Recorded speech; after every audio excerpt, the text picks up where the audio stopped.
The first photoreporters were assigned to take pictures which served as models for the drawings and engravings that will illustrate an event. Photojournalism was born when an image or a photo piece would suffice to tell a story. Picture plus caption equals news. Photoreporters were both adventurers and witnesses to everyday events, globetrotters searching for just the right image to help people understand and, if need be, to expose facts.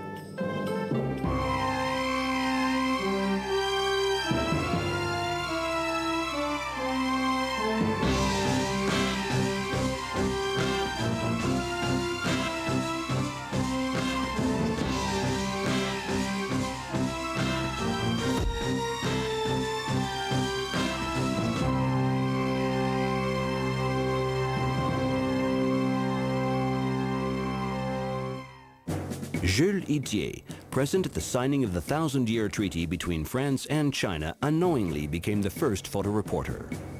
Roger Fenton, sent by Queen Victoria to Balaclava, photographed the Crimean War but carefully masked the death and horror there. Photographers were present when the West was won, offering tremendous material on these unexplored territories. These photographers, scenic pioneers, provided a mythical viewpoint and were mainly concerned about the aesthetics of their pictures. The plates they used were large and their equipment was bulky and heavy. When the first transcontinental railroad was built, the courageous photographers were part of the survey expeditions, revealing a world of adventure to the general public. The people who were producing the early work were conscious that they were producing important artwork. It was very carefully produced. They were using techniques which were well known to artists at the time in terms of composition and work like that. They were very attentive to composition. They were very attentive to what they put into the image.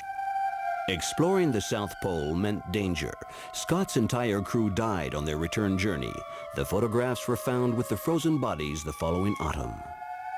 On the Shackleton expedition, the ship Endurance was trapped for 10 months on an ice pack and was eventually crushed by the pressure during the spring thaw. The photographer had no qualms about jumping into the icy waters to save some of his glass plates. Eugène Atget meticulously took inventory of everything he found interesting in a cold, still, almost abstract world.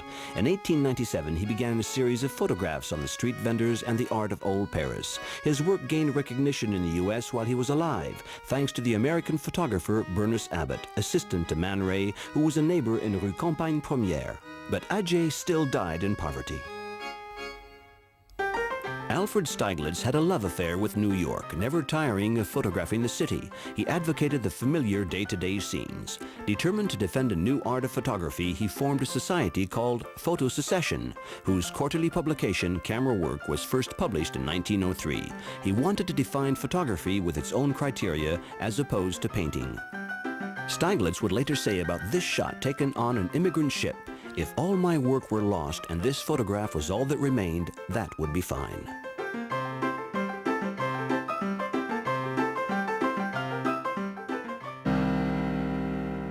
Jacob Riis was the first to delve into the wretched poverty of city life. His book, How the Other Half Lives, described New York's neighborhoods, and he also received the backing of then Police Commissioner Theodore Roosevelt for well-needed social reforms. Like Riis, Hein, a sociologist, was also indifferent to photography as an art form. He used his camera to produce evidence and expose many social injustices, namely child labor.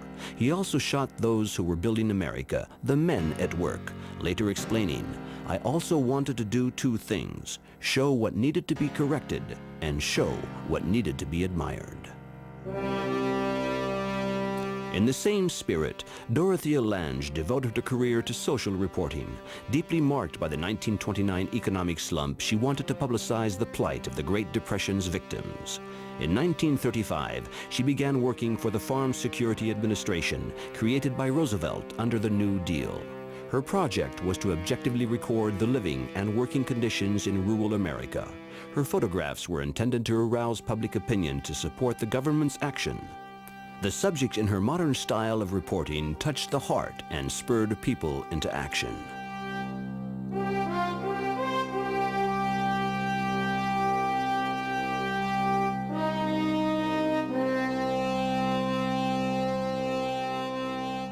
The depression which followed the collapse of the Wall Street stock market eventually led to worldwide economic decline.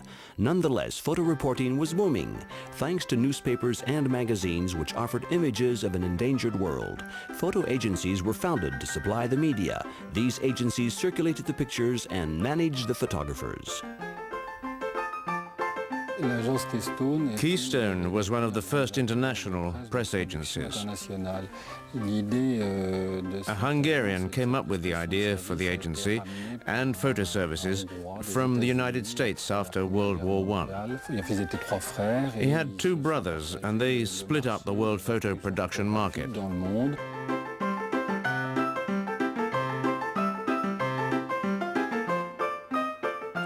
The Garay brothers founded Keystone Paris and modeled it after their agencies in New York, London, and Berlin.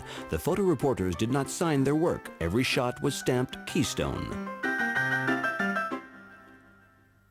The modern illustrated magazine was born in Germany.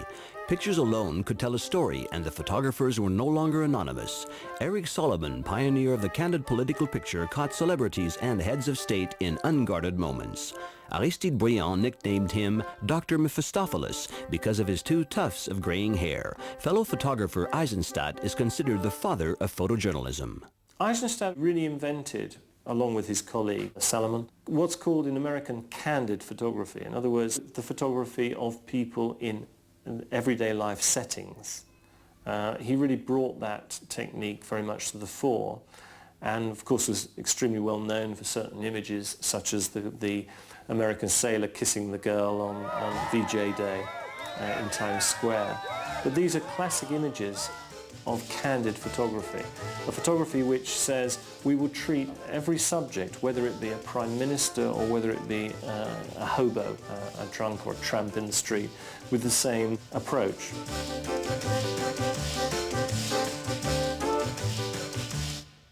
There's a love story between Paris and photographers. Hungarian André Kertész, forerunner of the 35mm format, took pictures with humanity and tenderness. In Paris, everything is true. Everything is human, and everything fits. There's no acting. Everything is natural. I was born to take pictures. I didn't want to imitate engravings or paintings, because I felt that the essence of photography is totally different, like another art form. Every photographer in the world wants to come to Paris on a trip and then take pictures of life here, or of some corner or other in this city. Such incredible wealth. And thanks to the people who fell in love with Paris, this is probably the only capital in the world that has 150 years of photographic history.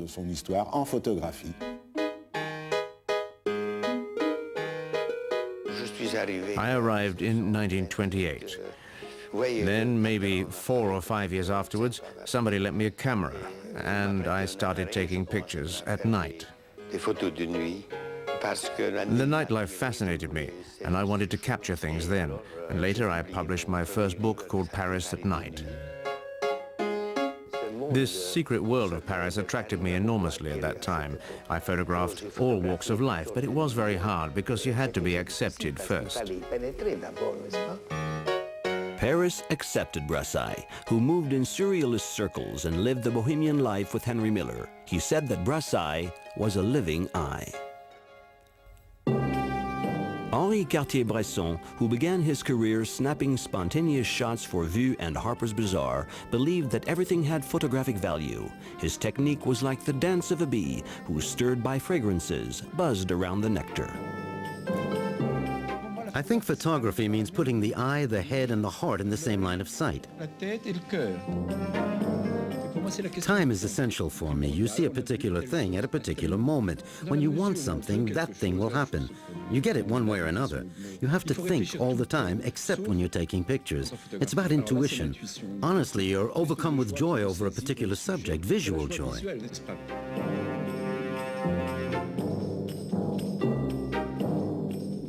Cartier-Bresson frees the visual subtleties in a scene and concentrates on the sidelines of an event, whether it's the first paid vacation or the coronation of George VI of England.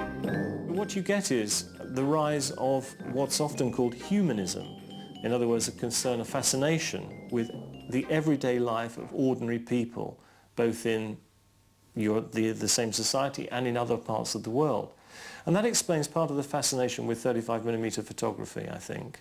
It's the ability to photograph very rapidly and without any complication at all. Cartier-Bresson pulls swing-wing, perfect images out of his Leica, decisive instance that he tries to explain, but in fact he can't, and he knows it. It's talent and possibly even genius.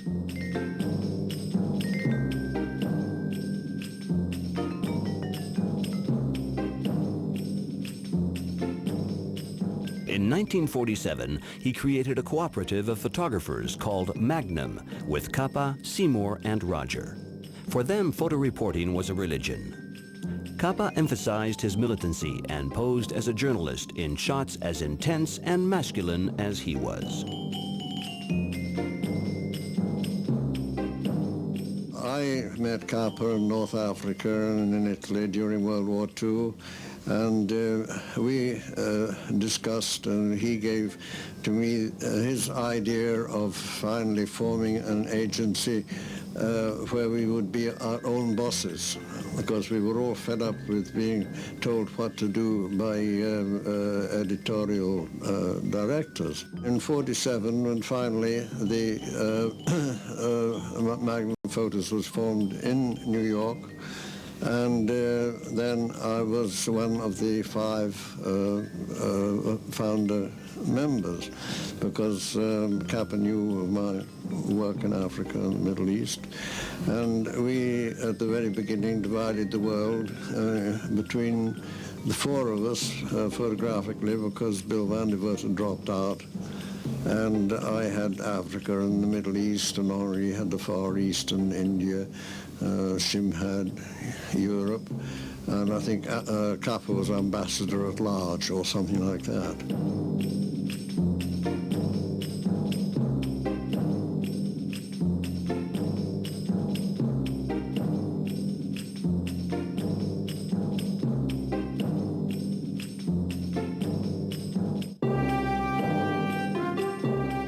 In 1954, Cartier-Bresson was the first Western photographer to be allowed into the Soviet Union. Each image was a revelation, as a once closed world finally opened up.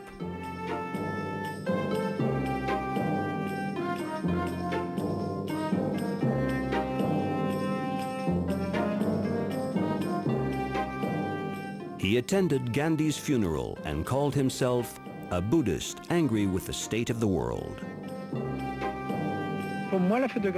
Photography is like drawing, my way of keeping a diary. Basically, if there weren't a need to communicate, to show people what you like or don't like, testify about our era, I'd have just as much fun if there weren't any film in the camera. The exciting part for me is when I'm right in front of a subject. Click. That's overpowering. Click. And I press just at the right moment. It happens in a fraction of a second, and that's the only creative moment there is.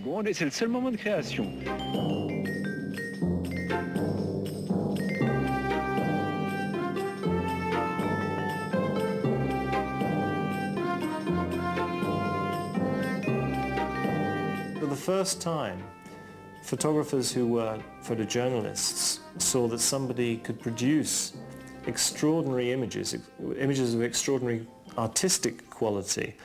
This influence has gone on until the present day. I mean, I think he is still by far the most influential photographer of the 20th century. In the optimistic post-war years, some publications were revived and others were born. This was the heyday of photoreporting.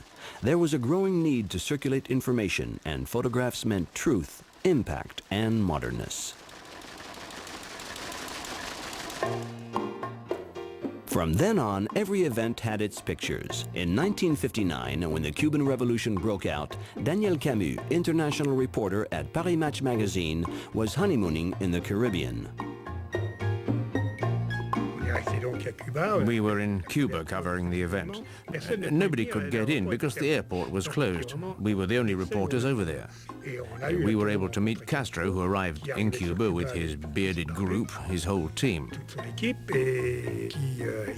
He welcomed us warmly and even gave us a revolution as a wedding present.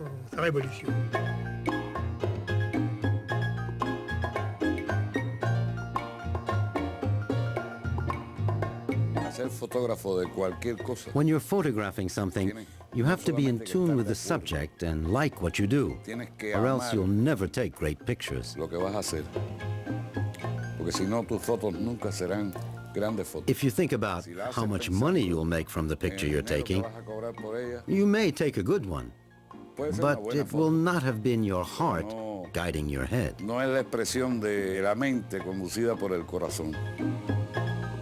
Alberto Corda worked in fashion before turning to photojournalism. He first became interested in the living conditions of Cuba's underprivileged neighborhoods and then struck up a friendship with the revolutionaries and became their favorite photographer.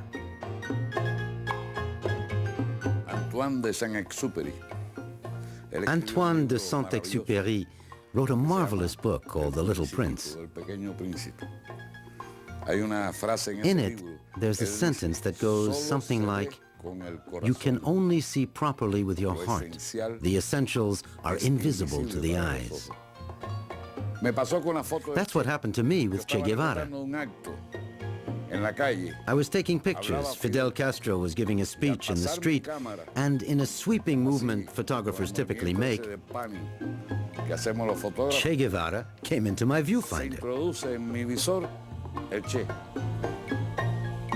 I pushed the release button and click, it went off. Without my brain telling me what to do, it was an eye, mind, and heart sequence. I got 2 pictures of Che Guevara because he appeared out of the blue, took a look at the crowd, got emotional, and left.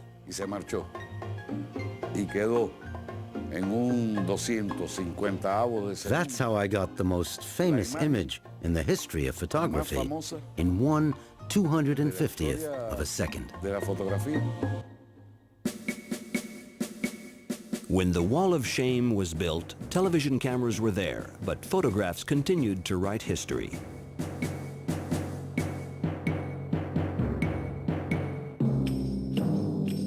The major news event in 1964 was the Pope's visit to the Holy Land.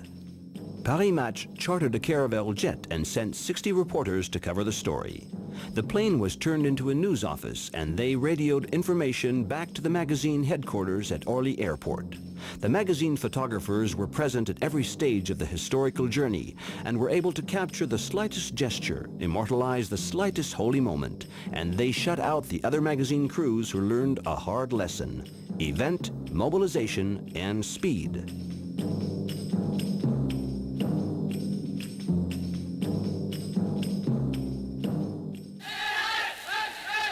In May 1968, the riots were widely followed on the radio. Magazines and newspapers were also there to tell the story with the help of photographers and amateurs.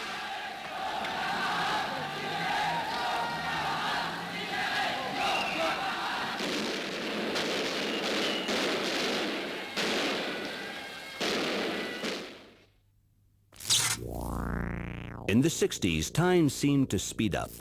Television took off and became the leading news source. It had such an impact because it could broadcast an event live, and viewers felt they were actually living it.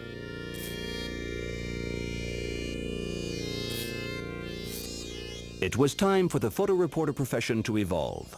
They could better observe the world's major issues that now spilled over into screening rooms, books, and exhibitions.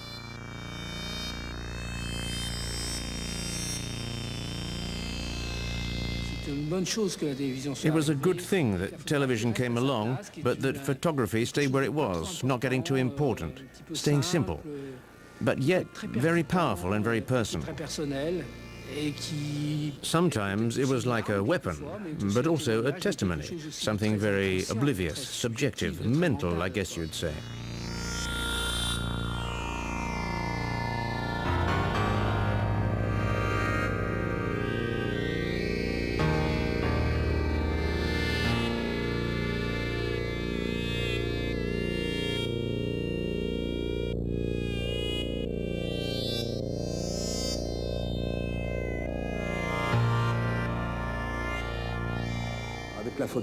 You can write history with photography. When you have photographers who don't sell their work right away, it doesn't matter. They'll sell them later. The pictures always end up appearing somewhere because a page in history is written every hour of the day, somewhere in the world. Photographs, like symbols, chronicle history, and aesthetics are often as important as the news piece. While moving TV images go by too fast, photographs, like words, stay imprinted in people's minds.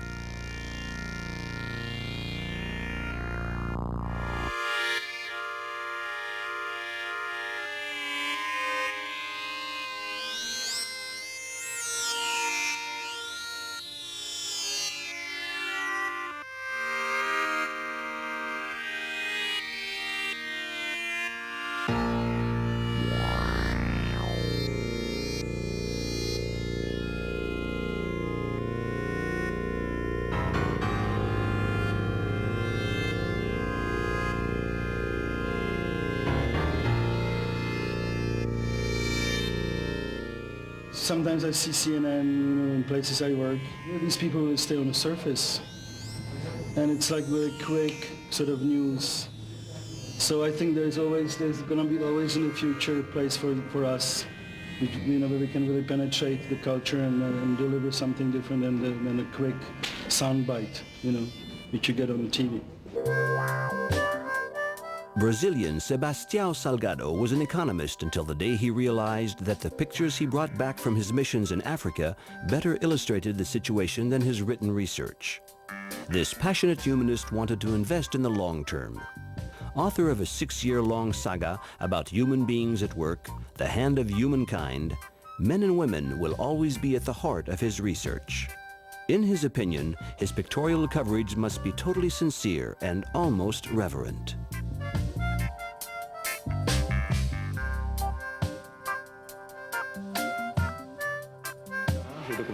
I discovered photography very late, and when I did, I thought it was a fabulous way of connecting with people, getting close to them, to see problems from the inside.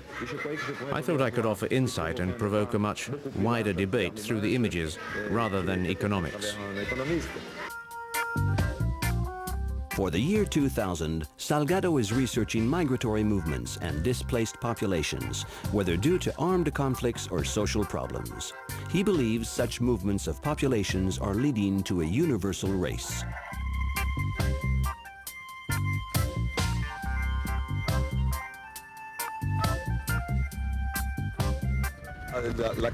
This is the map of the farm, where the peasants are supposed to live. The 205,000 acres are not being used. The movement of landless people perfectly illustrates how people are displaced from rural areas to the cities. Most people that are already here in this camp aren't really from this region. They've been moved from a lot of places.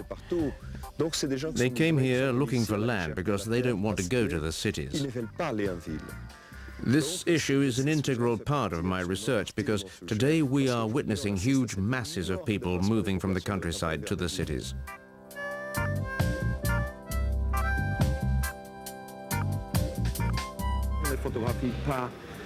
When you take a picture, there's the desire to do it, but you take along your past, your ideology, and your history. My pictures don't take shape the minute I press the button. They've been with me ever since I was little. The lighting I'm interested in is what I've seen all my life. Maybe it's the huge backlighting because I come from a country where there's light everywhere. We were always in the shadows. I know how to look from the shadows into the light.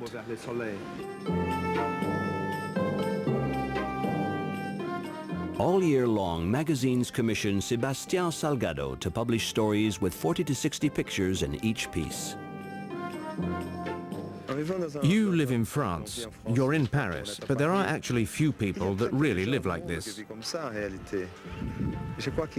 I think 4/5 of the planet lives in an entirely different way. Life is very hard, rough, the environment is not easy, there's overpopulation and people have to fight to survive. This is where I came from and this is my country. To do this kind of story, you have to strongly identify with the subjects you're taking. You really have to be in total agreement ideologically with what's happening, and then there's a very, very intense involvement with the photographer.